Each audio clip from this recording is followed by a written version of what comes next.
Parce qu'au jour d'aujourd'hui, là, si tu n'as pas de nucléaire, tu ne peux pas parler, tu ne peux pas t'asseoir à la table. On a 9 pays qui ont cette bombe nucléaire, mais on est en train de passer à 10. Le fusil change d'épaule, la peur change de camp. C'est chaud ce soir. C'est très chaud ce soir. Je vais revenir sur ce qu'on a parlé la dernière fois, sur ce que c'est qu'une superbe puissance. L'Iran nous a démontré qu'elle est une superbe puissance. En fait, qu'elle est une superbe puissance en devenir. Et je vais toujours me pencher sur la question africaine. Vous voyez, Israël a frappé l'Iran. L'Iran a riposté.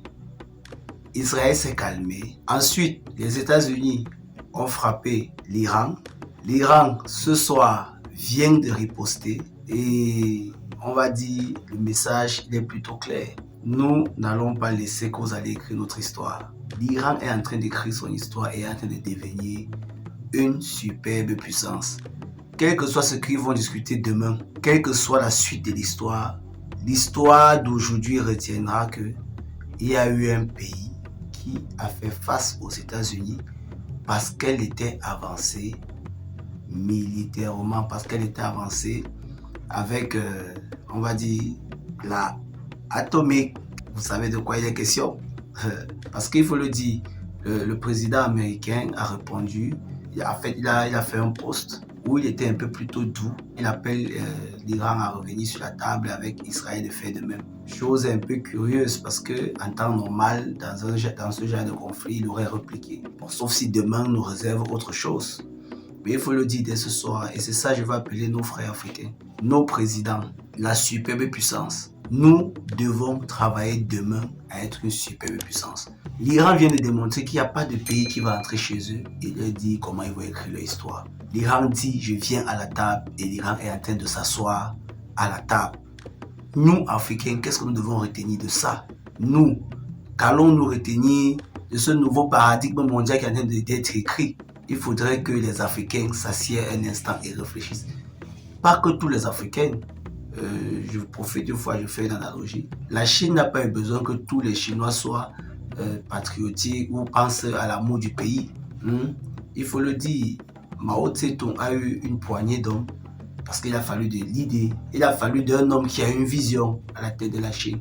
Ils n'ont pas eu besoin que tous les Chinois, dès la base, épousent la vision. Non, il a fallu un homme qui a été accompagné par une poignée et dont ils ont présenté la vision aux Chinois qui ont validé. Je retourne chez nous en Afrique. L'Afrique n'a pas besoin que tous les Africains soient réveillés. Mais l'Afrique a besoin que chaque chef d'État ait une vision globale, d'abord de son pays, ensuite de notre Afrique. Donc, l'Iran, aujourd'hui, a démontré qu'elle est prête à écrire son histoire. Nous, en tant que jeunes pays, tous ces jeunes pays africains-là, qui à peine ont 50, 60, 70 ans d'existence sur les papiers, que sommes-nous en train de faire pour préserver notre Afrique? Que sommes-nous en train de faire? Vous pensez que les pays occidentaux peuvent aujourd'hui entrer en Iran comme ils veulent? Déjà, ils ne parvenaient pas, mais aujourd'hui, là, ils sont en train de comprendre la leçon. L'Iran est en train de redistribuer les cartes. Et je reviens encore. Pourquoi les autres ne veulent pas que l'Iran ait sa bombe nucléaire? Pourquoi?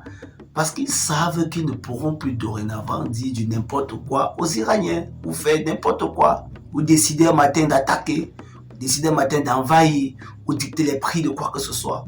Nous, les Africains, nous devons nous aligner dans ce genre de paradigme. Mais pour aujourd'hui, nous ne sommes pas encore prêts, il faut le dire. Nous ne sommes pas encore prêts pour affronter ces puissances dans ce système nucléaire. Nous devons nous réveiller. Nos chefs d'État doivent se réveiller. Comment nous devons bâtir notre pays si nous ne sommes pas réveillés? Comment? Nous devons prendre conscience, nos chefs d'État, ceux qui ont le pouvoir décisionnaire, doivent prendre conscience. Parce que si jamais les consciences sont travaillées, les esprits vont être travaillés de façon patriotique, un peu comme, je ne vais jamais laisser de le citer, le capitaine Ibrahim Traoré est en train de le faire avec son pays. Nous devons nous réveiller au fur et à mesure, un pas avant l'autre.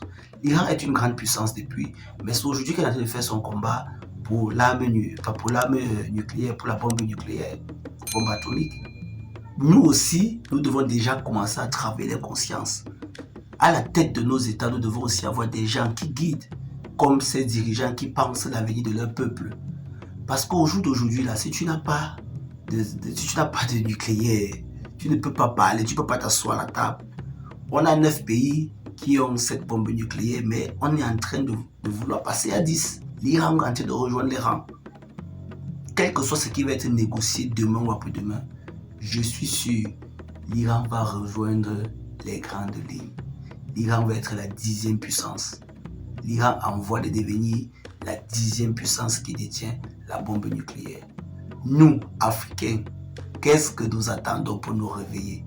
Nous regardons tout de l'autre côté, nous prenons tout de l'autre côté. Nous ne prévoyons rien pour la jeunesse, 5 ans, 10 ans, 20 ans.